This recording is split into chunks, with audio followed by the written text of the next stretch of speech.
Yun, good afternoon mga kalapatids. Eto na naman po tayo, vlog na naman. Another video. Katatapos lang namin sa Epsom. Nag-loft visit tayo dito sa ating magaling na kaibigan na nagpo-produce ng mga winners sa One Loft at saka dito sa kanyang munting loft na taga Epsom. Yan. Ito ano ba to? West London? Sa west side na tayo, no? Southwest? No, this is southwest. Nasa southwest tayo. Ito nga pala si Mervin De Los Santos. Tropa yan, tropa. Napakalupit niyan. Ang dami. I mean, I heard so many things about this guy. Ayan. Genuinely. Ako, nagkaroon ako ng gift bird sa kanya. Blue-pied hen nga. Yung gift bird niya sa akin yon. He's really nice, kindly and offer it to me, and nag-produce tayo ng winner dun sa ibon na yun this year. So I'm so happy with that. Ngayon nga, ito nga, sabi ko, malapit lang siya sa Epsom show. Pumunta na kami rito para mabisit. Kasi first time ko rito eh. Hindi ko pa nakita yung loft niya. Yan ang loft niya oh. Napakasimple lang. Nothing special. Pero quality ang pigeon. Ngayon, ito nga pala ang kanyang project. Ang bagong project niya, ayan. Ito ang gagawin niyang young bird section, which is, I think, is about 10... This is longer than that. Okay, so it's 8 by 6 daw to. Yan, young bird section lang to. Guys, kalapatids, young bird section lang. Yan ang project ngayon ni Master Mervin. Yan ang kanyang project ngayon.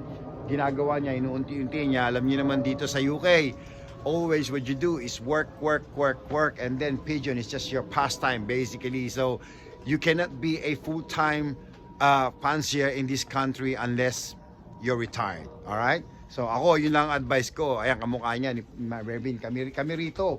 Puro kami trabaho. Hataw lang. Hataw lang ng hataw kami Kalapate rito. pag may pagkakataon lang. Exactly. Kasi ang namin dito, ang target namin. Ako naman personally, gusto ko kahit na bonus na yung mag-first ka sa club federation and all that, tsaka yung mga big races, when you win something like you're in the federation results, to me, you've done your part, and this is what the bird can give you. So sa akin yun lang yun so personal opinion ko lang yun, tsaka experience ko na rin. Syempre kalilipat lang natin ng North Road, yung mga ibon natin dinidevelop pa natin, so hopefully yung mga bago nating linyada makapag-produce tayo, kamukha yung gift bird ni Mervin dito na bigay niya sa atin, sana mag-produce pa ng maraming winner sa atin. So ako nasubukan ko yung first breeding niya talaga. I'm not denying it. At least nanalo tayo ng card ped result dun sa kanyang ibon na galing sa kanya. So I'm happy. Salamat. So ayan, gusto niya lang i-share sa atin. Ito nga, kaya nga isa rin ng pinuntahan ko rito. Nag-interested ako talagang makita yung kanyang 5 times first. Yan. Yung kanyang 5 times first, kasi ang mga kalaban nga pala dito ni just to let you know, malulupit ang kalaban ni Mervin dito sa club nila. Talagang literally, na-meet ko sila sa Epsom. You won't believe it. Talagang literally magagaling ang kalaban niya. So, sa setup niya, walang sinabi to. I have a feeling yung mga kalaban niya, puta, ang mga loft nun, talaga, ayan, there you go, 40,000 worth. Yung isa rong matanda na meet namin, it's worth 40,000 pounds ang kanyang loft. So, convert mo sa pesos, 2.5 million. Loft lang yun Wala pa yung ibon. So, imagine si Mervin, ginawa niya lang to. Yeah? Ano lang to, modified, created and modified, written by Mervin De Los Santos. The one and only. Yung mga napupulot lang ng mga scrap ng mga yan. Oh, but look, I mean, who need a special loft when you can't even win? And this is the reason why I'm concerned, kasi nga, meron na akong go signal kay Mrs. na sumusuporta sa akin, ina-allow niya akong bumili ng bagong loft. So, ang ayoko nun, baka magkaroon ako ng bagong loft, hindi naman tayo magpapapanalo. Wala tayong makuhang federation results and all that. To me, that's no good. Yung lumang loft natin, I had that for 14 years. It does the job. Ito, tinan mo to. Grabe, ayan kita nyo, papakita ko sa inyo. Ayan. Ito ang kanyang ETS, electronical system. Minumove niya lang yan, ini-slide niya rito. Ayan, napaka-basic na basic niya at the moment. Ang setup niya, hen section kasi winter. Ito ang cock section niya. Tapos, ito ang mga breeder niya. Ito mga breeder niya nandito. So, hindi ko pa nasilip. Wala pa, kararating lang namin. So, pero yung nandun ngayon is Oh. yung mga stock lang. Tsaka yung mga tumapos Stock. ng young bird. Oh, yan. Ito yung mga breeder ko talaga. Ngayon. stocks lang to at saka yung mga tumapos ng young bird. Yan. Medyo malupit si sa kanyang criteria. Si Mervin, malupit si Mervin sa kanyang criteria sa young bird. Uy, si Haring Araw lumalabas po. Ayan, kasi umuulan din. Actually, umuulan at the moment. Umuulan siguro, nakikita nyo naman, nababasa kami. So, kahit umuulan, sige lang. Kasi opportunity na to Hindi to araw-araw na makaka-off visit tayo. Kaya nga, isa pang rason na hindi ako nakapag-video kasi ulan ng ulan dito sa UK. Hindi lang maulan, malamig pa. So, ayan, nagtiyaga kami yan. Kahit malamig, nandito kami ngayon ni Mervin, pinapakita niya sa akin yung kanyang mga look. Pero, iisa-isahin natin ngayon ang kanyang mga winners. O yun, let's go! Yan. Yung 5 times first ba kagad? Yung guys, nandito tayo ngayon sa cock section ni Mervin. Salot tayo ng loft. Papakita niya sa atin yung kanyang 5 times first. Enjoy to. Exciting to, exciting. Yan, ito ang kanyang 5 times first. Oh, grabe. Very nice. Solid, guys, solid. Kalapatid, solid. 5 times first, nag-produce ng 9th place sa one low race. Producer pa. Guys, producer pa. Ayan o. Beautiful pigeon. 5 times first. Here in... 2022 ata. Yeah, ring number is Nakalimutan ko na GB22V27913. 27913. Pinangalano ko yun, Lucky 13 kasi 13 yung doon. Yeah, 13. So, lucky 13. 5 times first. And a producer as well. Anong strain? Hermans. Leo Hermans and what? Pure? No, pure Leo Hermans yan. So, Leo Hermans siya. 5 siya, oh. Yan yung anak ni Mano Chester. Oh, Manchester. Okay. Direct son? Hindi, grandson. Grandson of Manchester, guys. Grandson din siya ni Den Euro. Den Euro. Oh, okay, that's good. Yeah. Yeah. Big, solid. It's a nice cock. 5 times first. What is your club called? Reigate? Reigate. Club, yeah, before. Reigate Club. And who's your number one puncher in the club? Ricky Turner, Ricky Shapland, Ricky Neil Shapland. Steptoe, There you go. Chris Cabana, John Donovan, Yeah. Yun ang mga top player nila. Fred So, Bullen. yeah. It's a national winner. National winner. So, I mean, think about it. Flying against those people is gonna be a tough competition. So, to win 5 times first against those guys, you can't go wrong, right? Ito guys, solid to. Ang ganda. Literally, ang ganda. Lakas, very strong. Okay. Wala sila. Yan, anak niya yan. Stock sila. Oh. Kapatid yan ang buo nung nag-9th place sa... itong libo na to, binaiba ko to. Oh. Galing siya yung nag-9th place ng semifinals ng Moray for 22nd sa finals. Alright guys. At tulong best tumawid ng dagat yan, 272 miles. Hindi ko na-explain. Narinig nyo na lahat yun. Right? Dalawang beses tumawid ng dagat to sa Moray Firth. One look race. 27th overall winner ng final race. Ano siya? Experience siya? 14 o 12? Either of them. Say 14 Ace Pigeon. Binaybak ni Mervin kasi anak to nung nung checker pied niya. So ito medyo mas maliit. Bali ano to? Ang lahi niyan, Tilan. Tilan? Oh, Tilan, okay. Tilan, yeah. Tilan ang lahi niyan. So distance pigeon. Vandenberg. Okay, cross with the Vandenberg.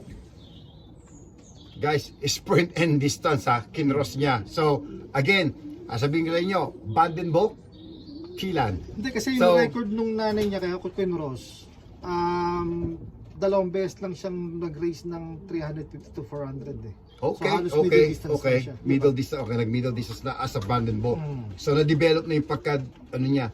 Pero guys, ano lang to? Small to medium, itong ibon na to.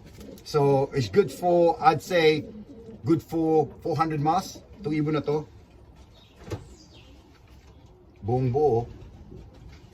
Ganda. Yeah.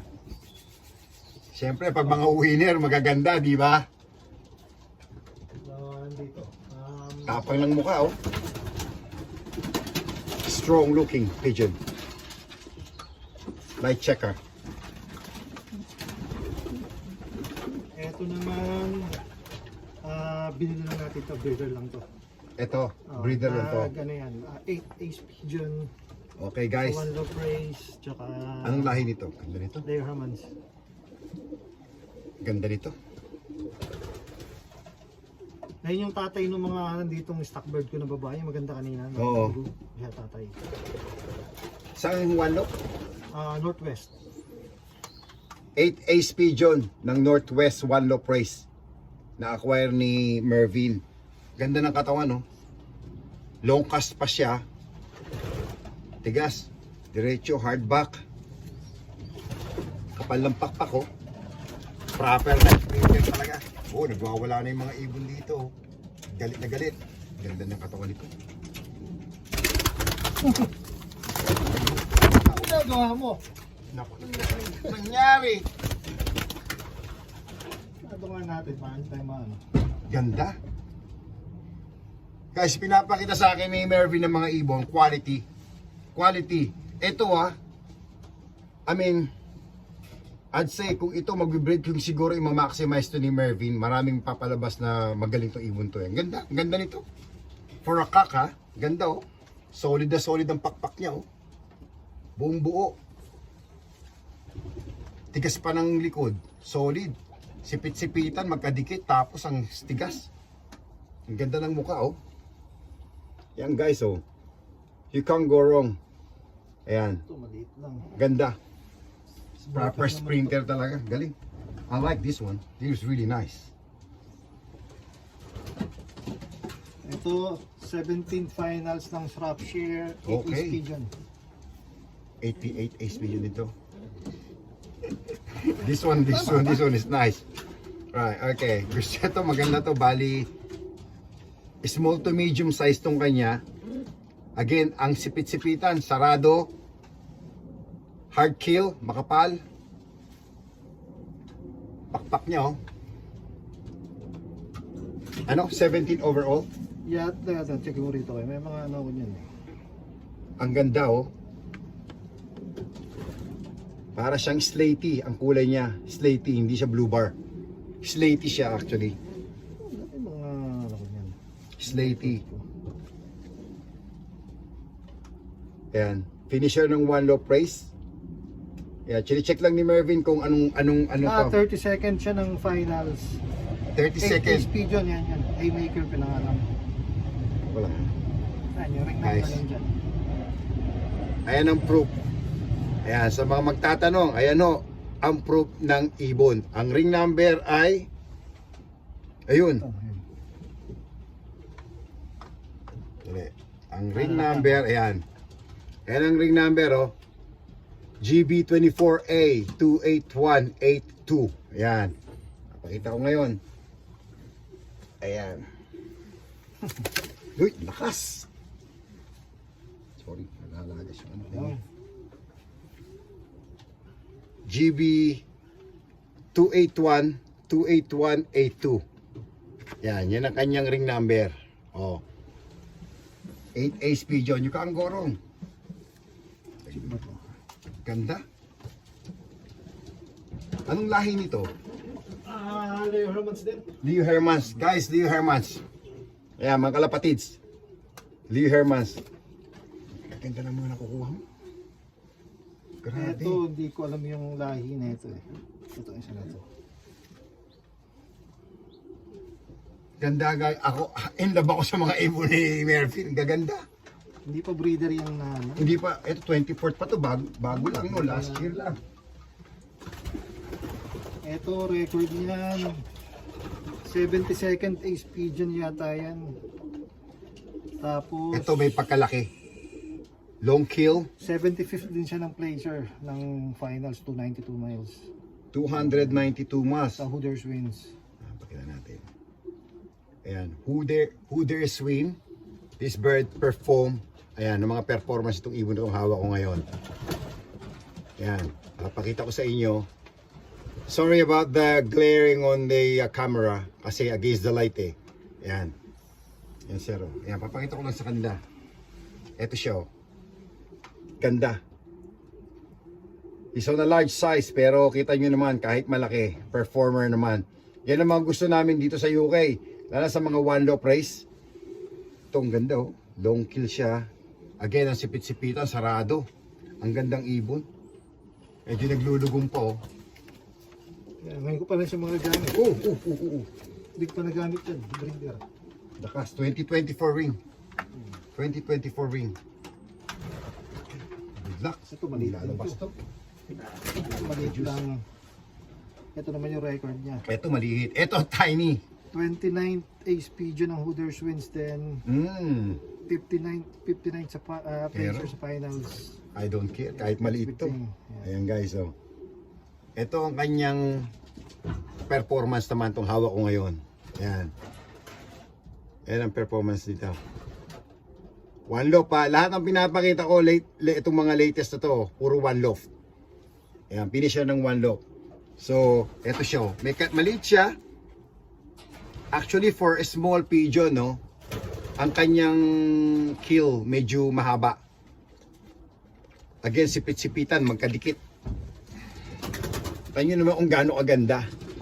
Anong line nito, Mervin? Hindi ko kabisado. Pero may pedigree. Yung isa wala eh. Yan, meron yan eh. Ayan o, Hindi ko- napakaganda. Beautiful pigeon. Kasi ito yung Vandenberg na tatay nung Ganda nito. yung binayba ko na ibon ko sa Moray Fort. Yung mga na-acquire ko, gaganda. Mga checker. Ayan. Ayan yung Vandenberg na tatay. Ito yung Vandenberg Yung na... kapares yung tilan. Ano? Hmm. Ito yung Ito Vandenberg. Ito yung nag-produce ng 9th 9th semifinals. 9th semifinal. 22nd finals. ng 22nd Moray final Fort. ng One Low Race, Moray Firth. Ito, producer. Anong performance ito? Hindi, breeder yan. Breeder talaga to. Mm. So, binili niya as a breeder. Kapal ng mga pakpak ko. Ayan. Again, ang kanyang kill, matigas, makapal, solid ang kill niya. I mean, I'm gonna show it to you guys para lang makita nyo, yan. Tsaka ang condition ng ibon. Ayan o, kapal ng kilo. Tapos ang kanyang sipit-sipitan. Oh my God, dikit na dikit. Ganda. Proper, sprinter. Ganda oh. Ay, sa mga ibon ni Mervin, grabe, super. Impress ako. Ang ganda. I mean, literally, ang ganda. Sana all. Guys, ito namimili talaga ng ibon. So, just to let you know. Hingi lang. Yan. So, Ito, 64 sa finals ng British Masters. 32nd ace pigeon ng British Masters. ng okay, finals. guys. Narinig nyo naman siguro yung performance na sinasabi ni At Mervin. yan yung tatay nung napunta sa'yo. Ah! Ang dami bandi na Guys! tatay. Producer to kasi nasa akin ng anak nito na nag-produce. So lolo na siya ng winner. Lolo na siya ng winner. Yan. So ito pala yung Gabi Bandi na Bili. Yan, yung Gabi Bandi. Ito ang Gabi Bandi na Bili. Naki Ayan. Frank White yan. Oh, pag-aari daw ni Frank White. Right, again. Tignan niyo naman ang pakpak guys, oh. Buong buo. Ha? Solid. Saradong sarado. Ayan, oh. Ayan, sila yung mga naka-schedule ko ngayon na breed eh. Ngayong breeding season eh. Ano siya, nasa long cast din. Sipit-sipitan, medyo konting buka ako, hindi mo na problema basta nagpo-produce ng winner eh, di ba? Sa akin na lang yun, preference lang yun, pero beautiful cock, look. It's a beautiful cock, Bandi na Bili, stock, proven breeder, and is now a grandfather of a winner.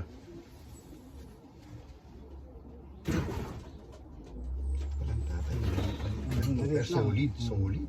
Ganda ng katawan. Yung nanay kasi laki, di ba? Ay, solid. Ang ganda ng katawan, no? Buong buo. Bandi na Billy. Buong buo. Yan. Kasi ito yung breeder ko na si Super Fate. Super Fate. Super Herman's Dark Fate ang magulang. Super Fate. Super Laki. Herman's. Laki, no? Ayan. Mamaya, ipagdating natin doon sa stock, andun yung mga, ano yan, mga picture niyan. Ah, ganon? Super Fate. Ano to? Lee Herman? Super Herman's yung tatay. Tapos Dark Fate yung nanay na puro Lee Herman's yan. Puro Lee Herman siya, no? Laki, guys, oh. Ayos na ayos to. Kung meron kayong maliit na hen na sprinter. Ayan, oh. Ganda. Long kill. Obviously kasi malaking ibon. Sipit-sipitan, sarado. Isa na big size. Large size actually. Yan. Hybrid daw to ni Bali 2023 ring. 35551. 35551. Meron ako niyan eh. Record ako ng mga yan eh. Sa kawakan ng mga ibon nito. Wala. Ring number. Wala akong bloodline. Super Fate lang nakalagay tsaka ring number. Siya yan. Oh. Ito ma. Ito na. Hindi ko nilagay Ayan yung siya guys. bloodline. Oh. Itong hawak ko ngayon. Ayan siya. Yan yung binili ko na siya nung sa auction. Ayan. Nakakuwerto ni Mervin sa auction. Excelsior. Excelsior auction dito sa UK. Ayan. Alam mo yung presyon doon. I know. Yeah. Big boy. Big boy. Ito to. This, I like. Leo's Beast. This is nice. Leo Herman's as well. This is nice, guys. Unicorn as well. Lakas. Big boy. Another Leo Herman, guys. It's a beautiful cock. Ayan, oh. Ang ganda. Napakaganda. Buong buo, solid, oh.